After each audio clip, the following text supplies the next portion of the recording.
이번 시간에는 361페이지죠. 부동산 실권리자 명의 등기에 관한 법률입니다. 그러니까 진정한 부동산 권리자가 등기부상에 그 실권리자가 이름을 올려라. 등기 명의인으로. 그렇지 않으면 무효로 취급하겠다. 뭐 이런 이야기죠. 자, 1번 보겠습니다. 1번. 부동산 명의신탁에 관해서 가장 옳지 않은 설명은 1번. 명의신탁은 통정 허위 표시이므로 여기서 틀렸어요. 1번에 명의신탁 자체는요, 신탁행위가 돼요. 신탁행위는 우리 법적으로 법령이 중에 하나예요. 법령이 중에 하나예요. 그래서 명의신탁 자체가요, 신탁행위의 한 모습이기 때문에 이 자체가 무효가 되는 건 아니에요. 다만 이제 우리 부동산 실권리자 명의 등기에 관한 법률에 해당되는 명의신탁 약정은 이 부동산 실명법상의 무효 규정, 이 규정에 의해서 무효가 되죠.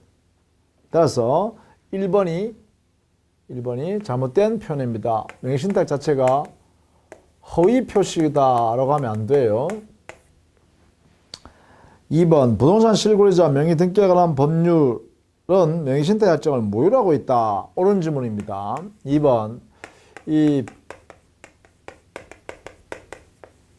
명의신탁 약정 자체는 우리 부동산 실권리자 명의 등기에 관한 법률을 줄여가지고 부동산 실명법이라 그래요. 부동산 실명법상에서 이 규정 자체가 무효 약정이다라고 이렇게 법에서 강제로 만들었어요. 3번 제3자가 명의수탁자로부터 부동산을 매수하면 부동산 실명법상의 그 제3자는 소유권을 유효하게 취득한다. 자, 요 3번도 조심해야 되는데 명의신탁 약정에 의해서 등기부상의 명의인이 되는 사람을 말하냐면 명의수탁자 이렇게 표현하고요. 이 명의수탁자와 거래한 제3자 이렇게 거래행위를 했다라고 하면 이 거래행위 자체는 유효한 거래행위로서 이 제3자는 선의하기를 불문하고 묻지 않고 말입니다. 묻지 않고 이 제3자의 권리를 인정한다. 이게요, 강제로 어떻게 해요? 이 부동산 실명법상에 이렇게 규정을 두고 있다라는 것입니다. 이렇게 해요. 선납 불문한 제3자는 권리를 정당하게 취득해버린다. 이렇게. 그래서 명의수탁자와 거래하게 되면 제3자가 취득하기 때문에 명의신탁자는 손실을 보게 될 수도 있죠. 4번 위 3의 경우에 제3자에는 악의 제3자도 포함한다. 그렇죠. 선납 불문한다 이랬으니까. 5번 종중재산의 명의신탁과 부부 사이 명의신탁은 유효하다. 자, 이 5번도 좀 알아두셔야겠는데 종중 부부, 이 부부는 법률혼이 이루어진 부부입니다. 그리고 종교단체, 여기는 탈법 의도가 없으면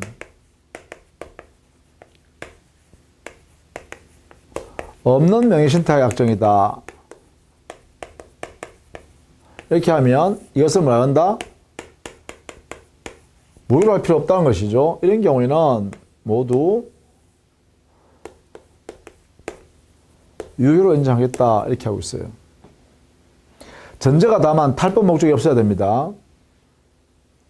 조세 포탈, 강제집행 면탈, 그리고 법령 회피 목적, 이런 사유가 없어야 되는 거죠. 이 세 가지가. 그러면 탈법 의도가 없으므로 명의신탁 약정은 유효로 취급해 주겠다. 요 세 가지입니다. 종중, 법률혼 부부, 종교단체. 자, 2번 부동산 실명법상에 틀린 것은 1번 법률 규정에 따른 소유권 취득인 경우에는 탈세 목적이 아닌 한 명의신탁은 허용된다. 탈세 목적이 아닌 한 명의신탁이 허용된다 이랬는데요. 여기에서는 탈법 목적 이렇게 했죠. 탈세 목적이 아니고, 그죠? 탈법 목적이 없어야 돼요. 그죠? 없어야 돼요. 그래서 여기 세 가지 이렇게 했죠. 이 부동산 실명법에서는 세 가지를 지적하고 있어요. 강제징 폐업 면탈의 의도가 없을 것. 알아두십시다.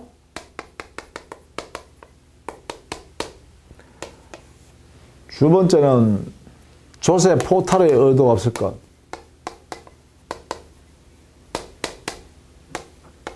세 번째는 법령 회피의 의도가 없을 것.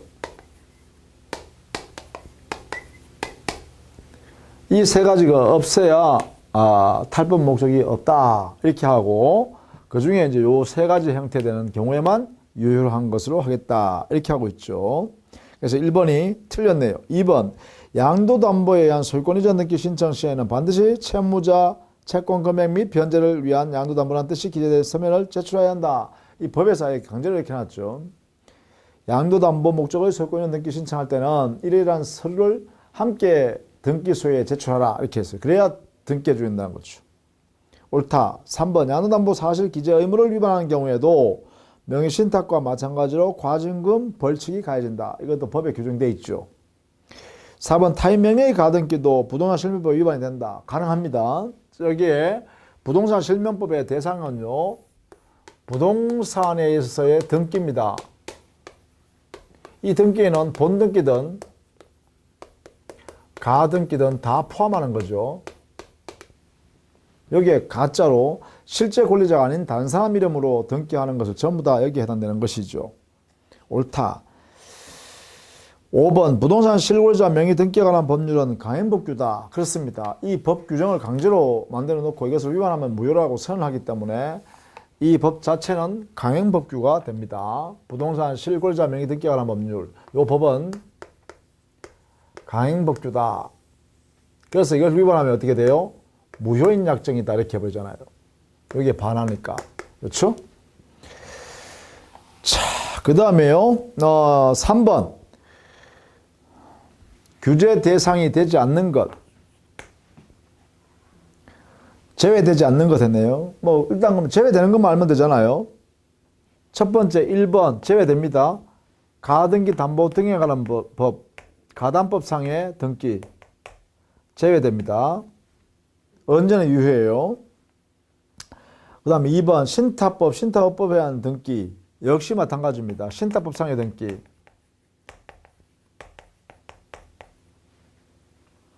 제외됩니다. 세 번째 상호명의신탁, 여기도 역시 이 법이 적용 안 된다 해놨어요. 상호 명의신탁 자체도 여기에는 본 법이 적용되지 않는다. 4번 탈세 위법의 목적이 없는 종료재산 배우자 명의의 부동산 명의신탁, 4번도요 유효한 것이라고 인정하죠.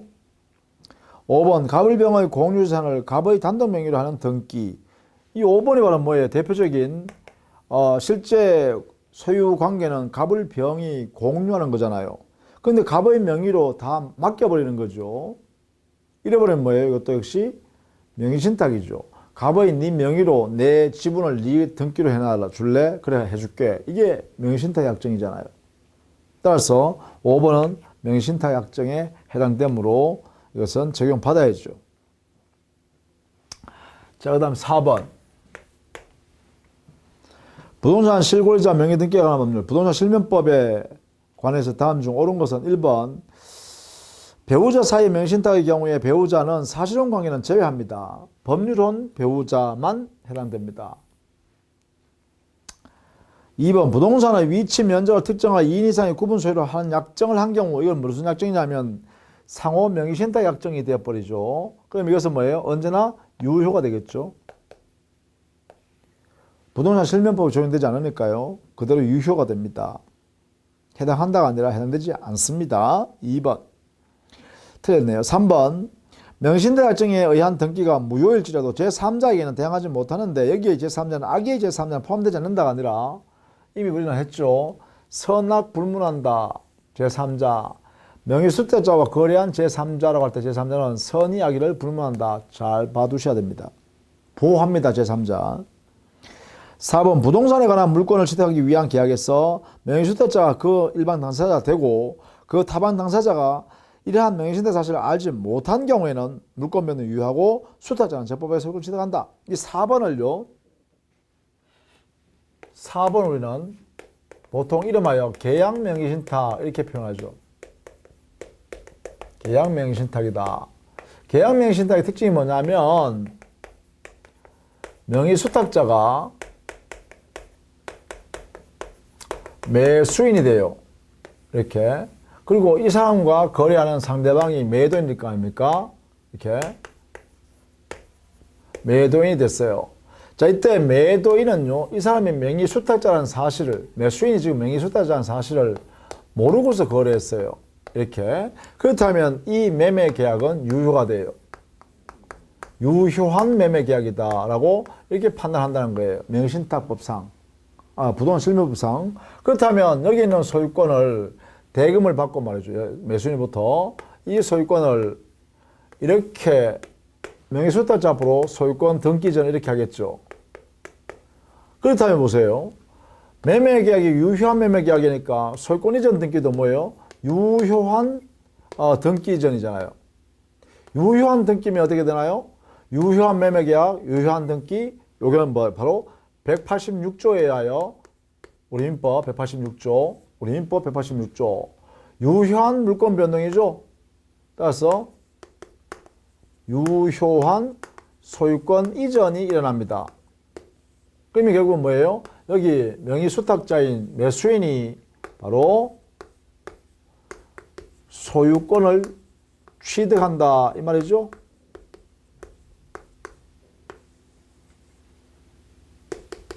이렇게 되겠죠. 명의수탁자가 매수인 지위에서 매수했기 때문에 대금을 지급하고 그래서 유효하게 소유권을 취득해버립니다. 이게 이렇게. 이걸 우리는 계약명의신탁이라고 합니다. 따라서 4번 옳죠. 5번 종중재산의 명의신탁 및 배우자 사이의 명의신탁은 탈법을 목적으로 하는 것이 아닌 경우라 하더라도 본법 적용을 받음으로 명의신탁은 무효이다가 아니라 여기 있죠.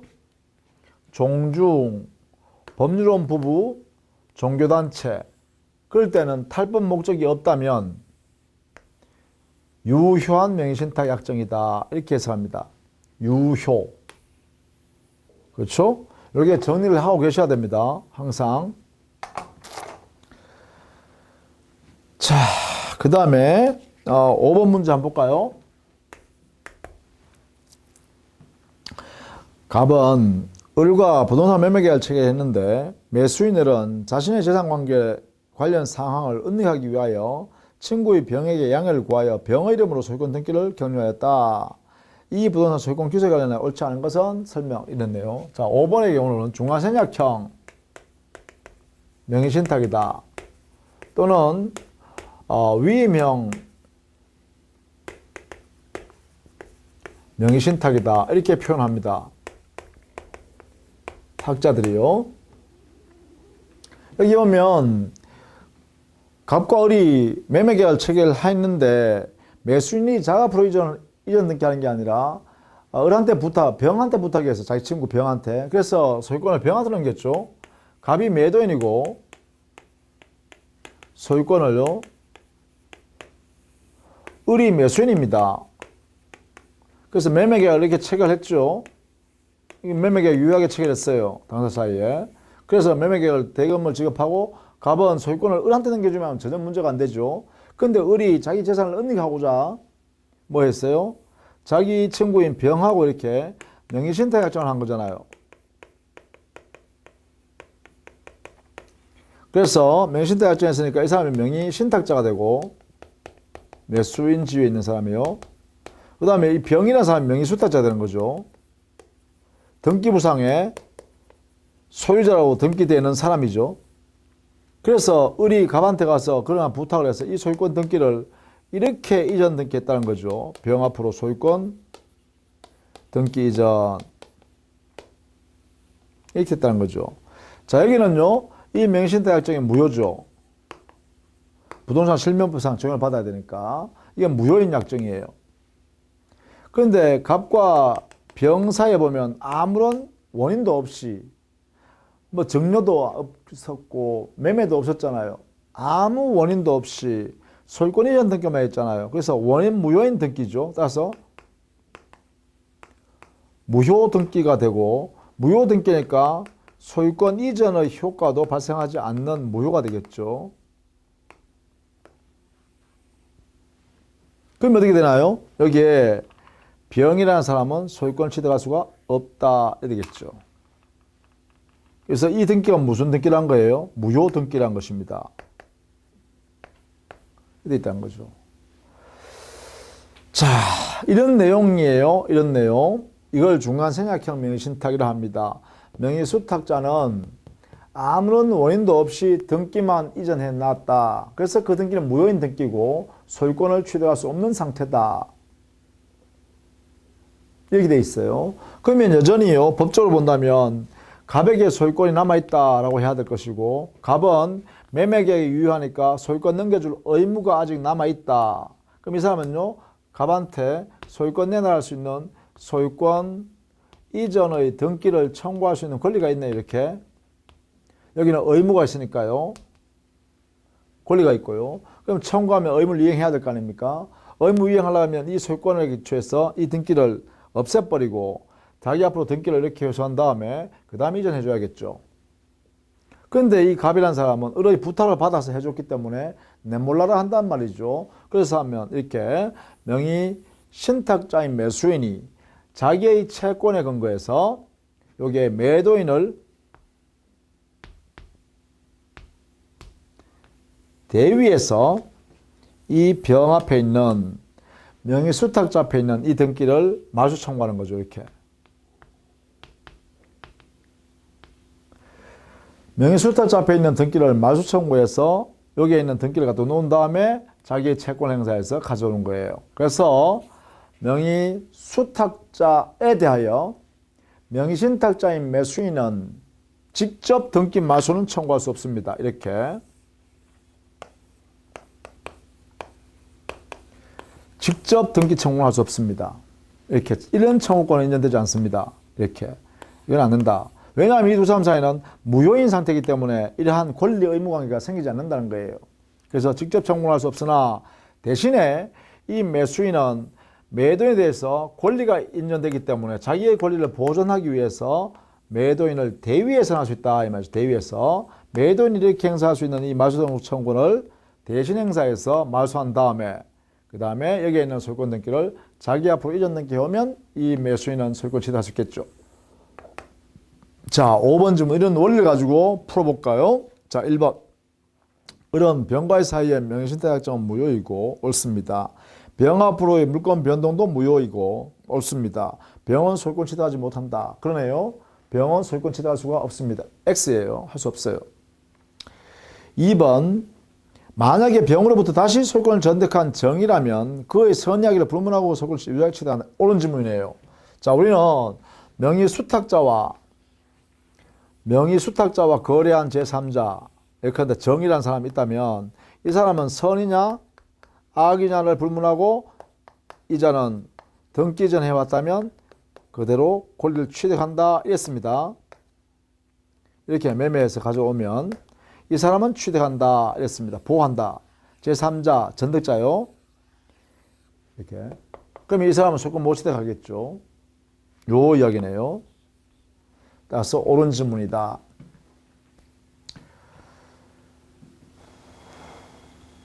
3번. 갑과 을 사이의 매매 계약은 확정적으로 유효하다. 그렇죠. 여기 갑과 을 사이에, 즉 명의신탁자인 매수인과의 거래에서의 이 매매 계약은 유효죠. 당사자 을사 합체되어 있으니까 유효입니다.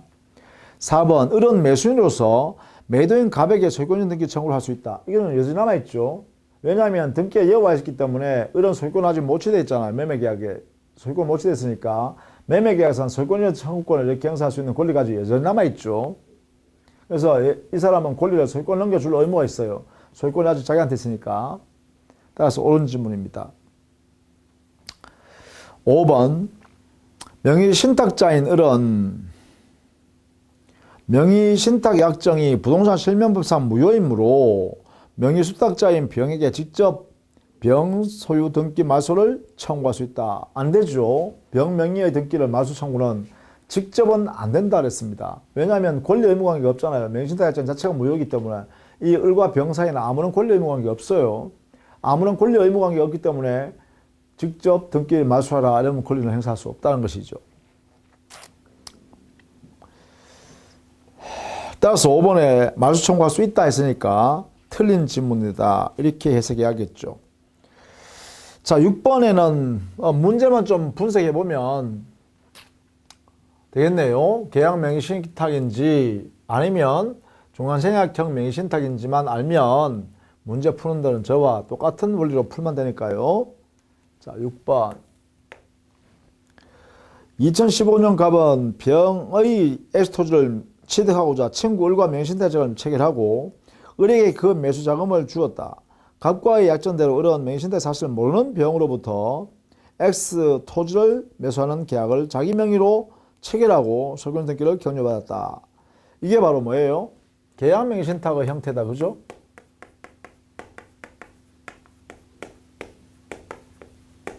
계약 명의신탁.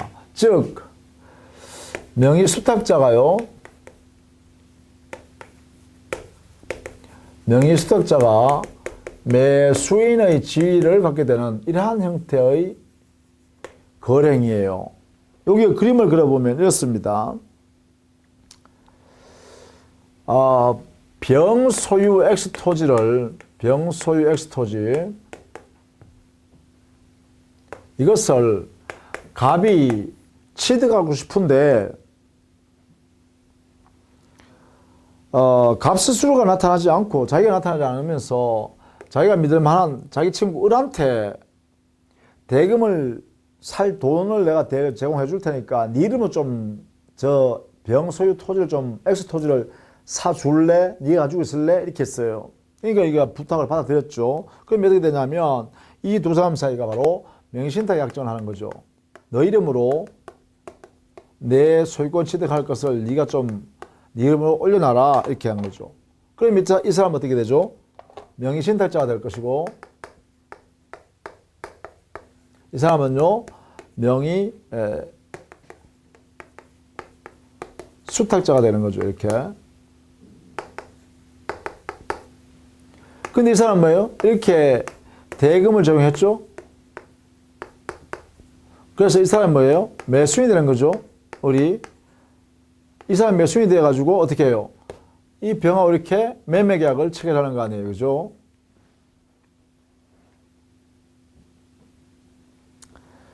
자, 이때 병은 이런 사실을 몰랐죠. 갑과 을이 명의신탁 약정에서 명의수탁자라는 사실, 매수인이 이것을 모르고 했죠. 이게 이런 상태 됐죠. 그럼 보세요. 명의수탁자가 매수인이 되고 그 상대방이 선의의 매도인이 되겠죠. 이렇게. 그러면 이 매매계약은 어떻게 되나요? 유효한 매매계약이 되네요.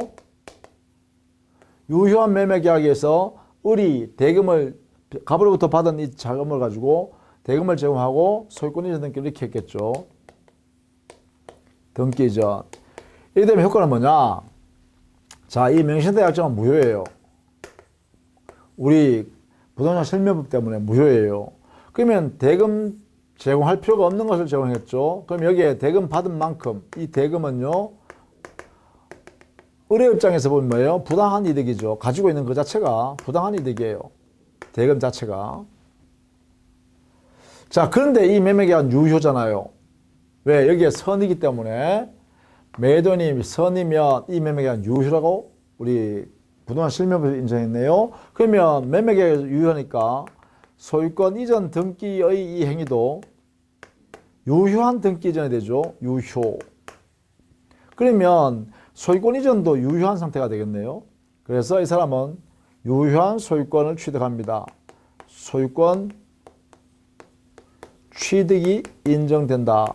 누가요? 명의수탁자인 매수인이요. 소유권을 취득을 해버렸다. 이 말입니다. 그러면 소유권자는 여기에 있는 을이 소유권자예요.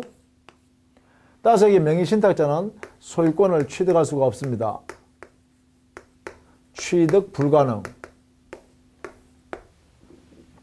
왜요? 이 사람이 소유권자잖아요.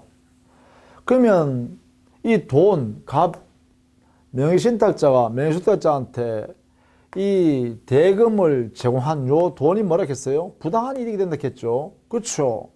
이 을이라는 사람은 아무 권한도 없이, 명의신탁자 자체가 무효잖아요. 아무 권한도 없이 돈을 가지고 있는 거 아니에요? 받았는 거 아니에요? 이게 부당이득이에요. 그래서 이 갑이라는 명의신탁자는 명의수탁자한테요 할 수 있는 게 뭐냐?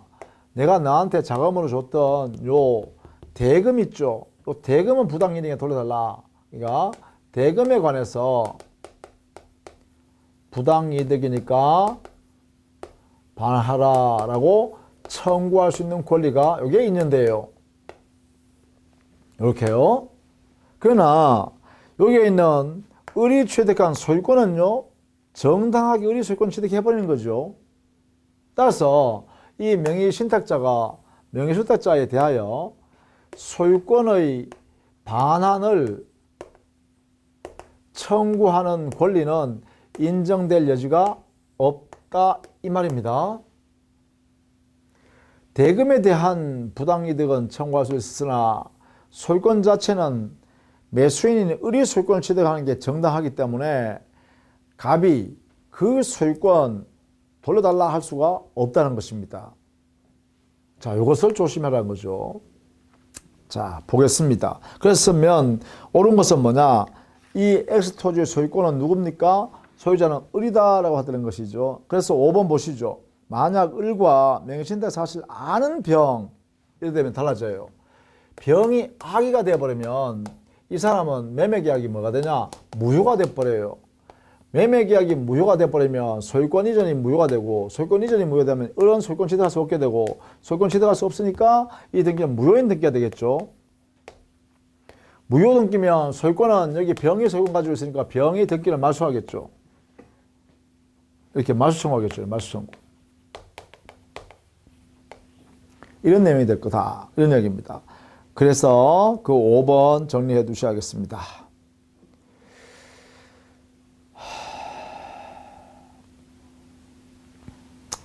만약에 말입니다. 을과 명의신탁 사실 아는 병이 매매 계약에 따른 법률 효과를 직접 갑에게 기수시킬 의도가 있다. 이러면 어떻게 되냐?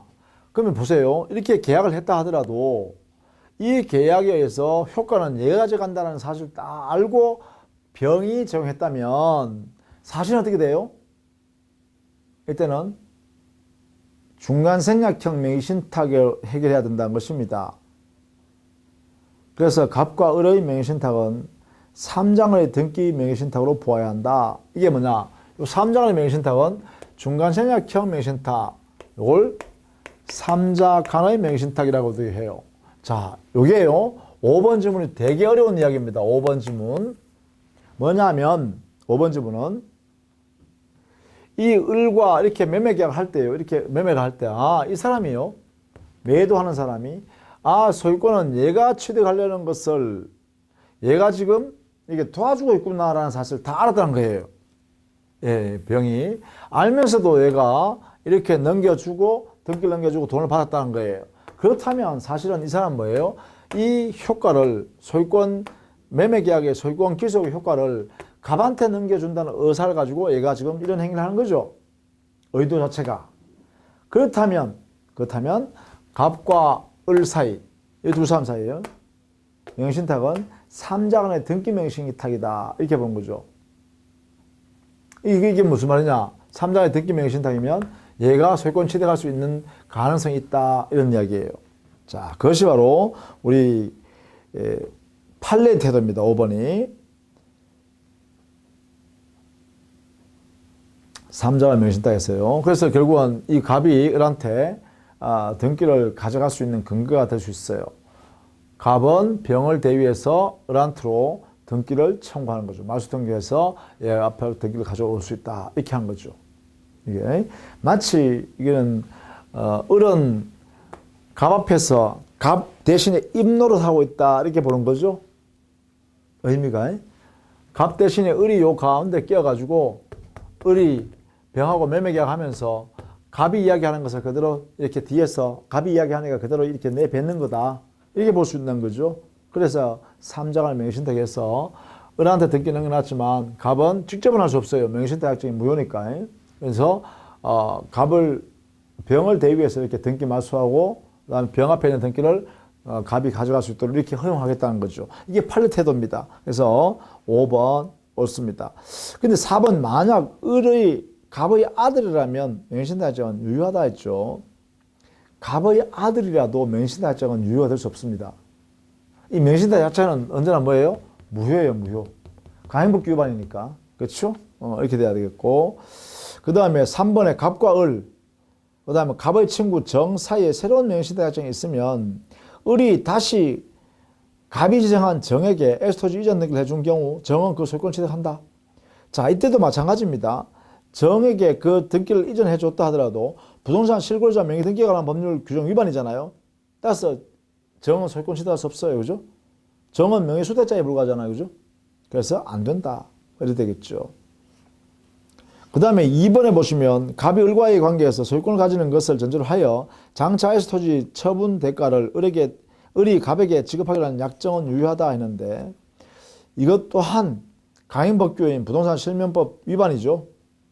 따라서 이것도 역시 무효가 됩니다. 소유권이 그게 지금 을한테 소유권 있는 걸로 이제 전제를 해서 하는 거 아닙니까?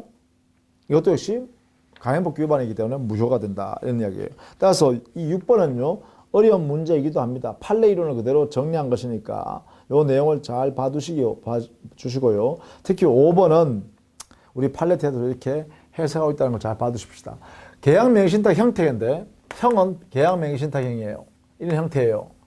그런데 그 의도가요. 이게 악이면 이게 무효로 취급해서 아예 소유권 없다, 관계가 없다 이렇게 해야 되는데 이 병이라는 의도가 얘가 앞에서 매매계약을 하지만 사실은 이 소유권을 을한테 넘겨주려고 이렇게 하는구나 알면서 얘가 도와줬다는 거예요. 여기다 응해줬다는 거죠. 그럴 때는 마치 삼자간 명의신탁인 중간sen약형 명의신탁형으로 인정해서 해결하겠다라는 것입니다. 그래서 갑이 소유권을 취득할 수 있도록 해주겠다는 것이죠.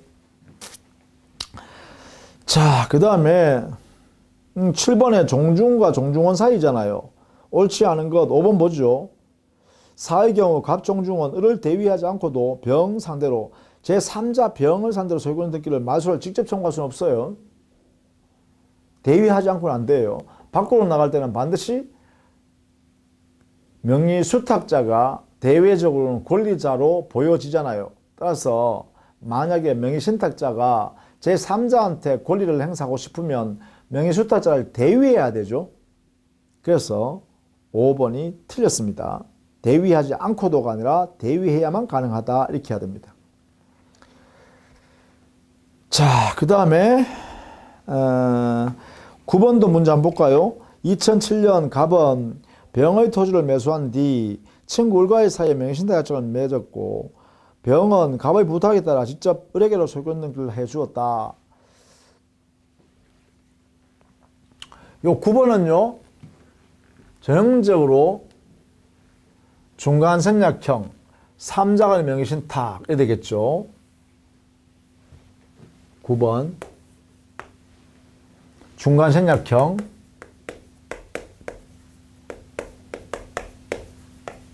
또는 3자간의 명의신탁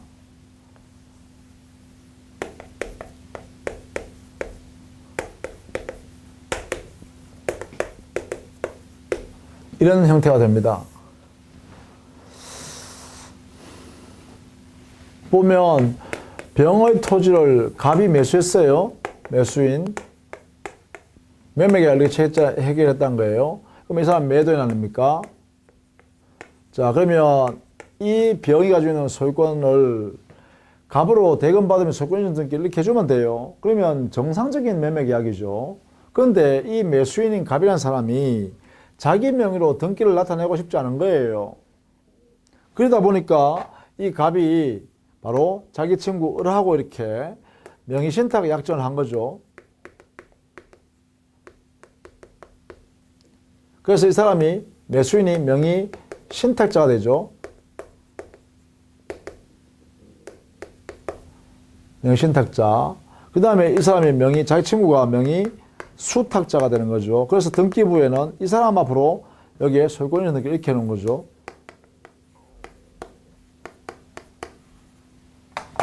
자, 이런 경우는 이 약정은 무효잖아요. 부동산 실명법 강행법규 위반 무효. 그러나 이 매매계약은 두 사람 사이에 의사협치가 있으니까 유효한 매매계약이죠. 다만 이 두 사람 사이에 등기전은 뭐냐? 아무 원인도 없이 등기만 이루어졌으니까 이 무효 등기가 되겠죠. 무효 등기니까 소유권 의리 취득할 수 없는 거죠. 그럼 여전히 갑에게 소유권이 있는데 다만 등기가 지금 없는 거죠. 여기가 있으니까. 자, 이때 이 명의 신탁자는 매매계 유효하니까 얘한테 소유권 받을 수 있는 권리는 청구권이 있고 이 사람은 의무가 있습니다. 왜? 아직 소유권 자기한테 있으니까. 그러면 당연히요. 이렇게 말소 청구할 수 있겠죠. 병이 의뢰대하여 말소 청구를 하고 그 다음에 등기를 자기 앞으로 등기를 가져간 다음에 등기전 해주면 되겠죠. 이게 되겠네요. 그런데 이 갑이라는 사람이 병이 해주지 않으면 어떻게 돼요? 매도인을 대위할 수밖에 없다. 그죠? 대위에서 이렇게 등기 말소를 청구하고 말소시킨 다음에 자기 앞으로 이전해 온다. 이렇게 되죠. 따라서 명의신탁자는 명의수탁자에 대해서 직접 등기 청구할 수는 없다. 이렇게 되겠죠.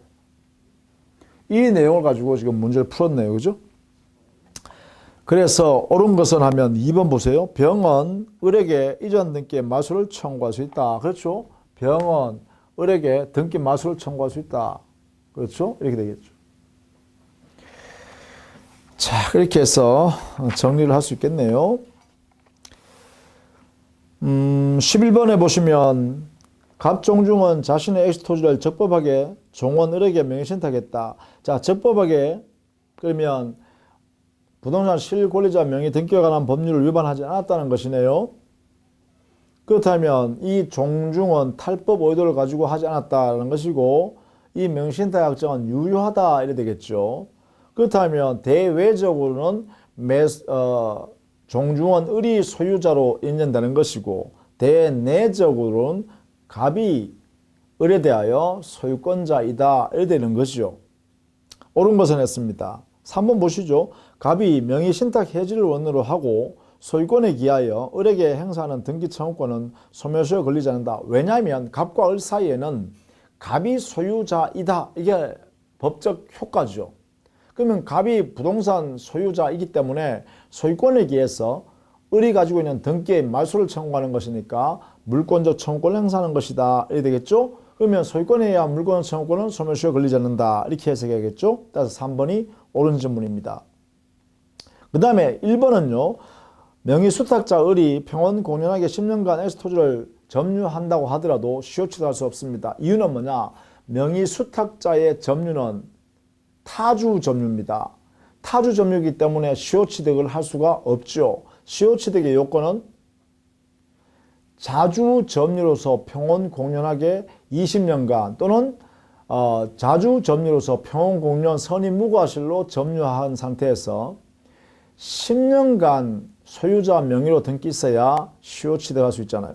따라서 1번은 시효취득할 수 없다라고 해야 됩니다. 그 다음에 2번에 제3자가 엑스토지를 불법 점유했다라고 하면 이 명의신탁자는 대외적으로는 소유자가 아니기 때문에 대외적 소유자인 종중은 을이 직접 소유권에 기해서 방해 배제를 청구해야 합니다. 그런데 만약에 종중은 을이 소유권에 기한 방해 배제를 청구하지 않으면 명의신탁자인 종중갑이 대위권을 행사해서 을을 대위해서 제3자에게 방해 배제를 청구해야 됩니다. 따라서 직접 행사하는 것이 아니라 대위하여 방해 배제를 청구하여야 합니다. 이렇게 정리해 둘 필요가 있겠죠. 자, 그 다음에 14번은 여러분 한번 스스로 한번 풀어보시고요.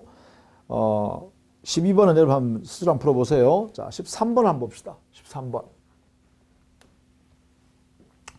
13번도 역시 어떤 형태의 명의신탁인가를 여러분이 분석할 수 있어야겠는데 2013년 10월 26일 갑은 친구 을과 명의신탁 약정을 하였다. 그 후에 갑은 병 소유 엑스토지를 매수하면서 병에게 부탁하여 을 명의로 소유권 등기를 하게 되었고 그 토지는 현재 갑이 점유하고 있다 이랬네요. 자, 갑이요 당의 목적물을 샀어요. 병으로부터 샀지만 등기는 자기 친구 을와의 합의하에 을 앞으로 등기 전에 하고 당의 목적물은 갑 매수인 스스로가 점유하고 있다 이 말이죠. 그럼 이것도 뭐예요? 바로 삼자간의 명의신탁의 한 모습이죠. 보시면 병의 소유 부동산을 X토지를 갑이 샀어요. 이렇게 매수했는데 자기 앞으로 이전 등기를 하기 곤란하니까 자기 친구 을한테 명의신탁 약정을 이렇게 맺었어요. 그래서 토지는 X토지는 이렇게 인도받았어요. 대금 받아주고요. 점유는 갑이 점유하고 있어요. 이렇게 인도받았어요. 근데 등기는 이렇게 넘겨달라고 갑이 병한테 부탁해서 을이 동의해 줬으니까요. 그래서 이렇게 소유권 등기 이전은 이렇게 했다는 것이죠. 이렇게 되어 있는 상태죠. 등기부에는 을이 소유자 등기되어 있고 현실적으로 당에 토지를 점유하고 있는 사람은 매수인이 점유하고 있는 거죠. 매수인이. 그럼 이때요. 갑이라는 사람은 명의신탁 약정에서 보면 당연히요. 갑은 명의신탁자, 여기에 있는 을은 명의수탁자가 되겠죠. 그러면 매수인이 명의신탁자이면 이걸 오늘 뭐라고 한다고 했어요? 중간생략형 이렇게 한다 했죠. 아니면 삼자간의 명의신탁 이렇게 표현하고 있습니다. 이런 형태에 관한 이야기예요. 자, 여기에 효과를 보고 해보면 이 명의신탁 약정은 무효죠. 명의신탁 약정은 가맹법규 위반이니까 무효. 다만 이 매매계약은 당사자 의사에 합쳐 있으니까 유효한 매매계약이 되겠죠. 그러면 원래는 갑은 대금을 병한테 대금 지급하고 소유권 이전 등기 이렇게 왔으면 아무 문제가 없어요. 탈이 없어요. 근데 갑은 토지만 점유하고 있고 등기는 명의신탁 약정에 의해서 명의수탁자로 등기를 전했다 이 말이죠. 그럼 이때는요. 여기는 아무런 원인 없이 소유권 이전 등기했으니까 소유권 이전이라는 효과가 발생하지 않겠죠. 무효. 그러니까 당연히 소유권 등기는요. 무효인 등기가 되겠다. 소유권 넘어오지 않으니까 소유권 없어요. 우리. 이런 상태에 돼 있잖아요. 그렇죠? 자, 이 내용을 지금 가지고 여기 하나씩 정리해 나가면 되겠죠? 봅시다. 1번. 을은 갑에게 X토지의 반환을 청구할 수 없다. 자, 을은 갑한테 야, 토지 돌려줘 할 수가 없다. 그 왜 그래요? 갑은 자기 소유권이 없잖아요. 을은 소유권이 자기 거 아니잖아요. 그죠? 여기 보면 소유권이 없다 했습니다. 그러므로 을은요, 야, 소유물 반환해 할 수가 없다는 것이죠. 그래서 옳은 지문이다. 그죠? 이렇게요. 을은 소유자가 아니므로 소유물 반환 청구, 토지 반환하라 할 수가 없다. 그래서 1번이 옳은 지문입니다. 2번, 갑은 병에게 X토지 소유권 이전을 청구할 수 없다 했는데, 자, 을은, 갑은요, 병한테요, 매매계약이 유효하니까 소유권 이전해달라고 할 수 있는 권리가 아직 여전히 남아있죠. 왜냐하면 소유권이 아직 여기에 있거든요. 사실은. 우리 눈에는 보이지 않지만, 보세요. 병은 등기는 얘한테 넘겨줬지만 등기는 무효인 등기고 소유권이 을한테 없다 했죠. 그럼 소유권은 어디 있냐? 여기 소유권 없으면 소유권 여기 있죠. 왜냐하면 이렇게 소유권 있는 등기 안 해줬잖아요. 그럼 갑은 소유권을 아직 취득하지 못했죠. 소유권 취득하지 않았지만 매매계약이 유효하니까 소유권 취득할 권리는 있죠. 그래서 당연히 갑은요. 매도인 병에 대하여 소유권을 이전해달라고 할 수 있는 권리가 있다 이 말입니다. 그래서 틀렸죠. 3번 병은 을에게 X토지의 소유권을 느낀 마수를 청구할 수 없다가 아니라 소유권은 자기 소유권인데 등기는 지금 을한테 가 있으니까 이게 병은 을에 대하여 등기 마수를 청구할 수 있다. 이래 되겠죠. 마수 청구권을 행사할 수가 있습니다. 이때 이 마수 청구권은요. 바로 소유권에 의한 물권적 청구권입니다. 물권적 청구권에서 마수 등기를 청구하는 거예요. 이렇게. 따라서 틀렸죠. 4번 갑은 을에게 부당이득 반환을 원인으로 하는 소유권 등기를 청구할 수 있다. 자, 여기에요. 갑은 을한테요. 직접 이렇게 청구할 수 있는 권리가 직접 이렇게 청구할 수 있는 권리가 존재하지가 않습니다. 그 이유는 뭐냐면 이 신탁 약정 자체가 무효이고 권리 의무 관계가 존재하지 않아요. 여기는 등기 내한테 넘겨줘 할 권리도 없고 부당이득 반환 청구도 할 권리가 없습니다. 이 갑과 병을 사이에는. 그래서 직접 이러한 권리를 행사할 근거가 아무것도 없다는 거예요. 명의신탁자가 명의수탁자한테. 그래서 틀린 것이죠. 5번 갑은 을에게 부당이득 반환 청구권을 피담보 채권을 하여 유치권 행사를 주장할 수 있다 했는데 여기에 있는 부당이득 반환 청구권 자체가 인정되지 않으니까 갑은요 여기에 유치권도 발생할 수가 없습니다. 유치권 자체가 성립할 성질도 안 되네요. 왜? 이 권리가 인정되지 않으니까요. 그러면 유치권도 성립할 여지가 없죠. 이래야 되겠죠. 자, 그래서 5번도 틀렸습니다. 그래서 결국은 답은 1번이다. 이렇게 해석해야겠죠. 자, 이렇게 해서요. 문제 풀이 과정을 쭉 살펴봤는데 물론 뭐 완벽한 것은 없습니다. 다만 우리 시험에서 100점은 못 맞더라도 뭐 열심히 하면 90점 이상도 받을 수 있고요. 그렇죠? 그래서 여러분은 결국은 우리가 기본 내용, 기본 교과서에 있는 내용을 동영상을 열심히 반복해서 들어주시고 그리고 그 의미를 자꾸 여러분 것으로 만드시고 말입니다. 그리고 그것을 확인하는 것은 문제집으로 한번 확인해 보시는 거예요. 그래서 문제집으로 나는 민법을 정리해야지. 이것은 아닙니다. 정리는 항상 기본 교과서를 가지고 정리해야 됩니다. 기본 교과서에 어떻게 표현되어 있고 어떤 의미로 쓰여 있는가 이걸 여러분 것으로 만들어 주셔야 그래야 시험장 가서도 여러분 실수를 하지 않게 된다 이런 이야기입니다. 그 내용을 테스트용으로 문제집 공부다 이렇게 생각하시고 마지막 정리를 잘 하셔가지고 여러분 하고자 하는 합격의 영광을 꼭 달성할 수 있도록 기원하겠습니다. 수고 많으셨습니다.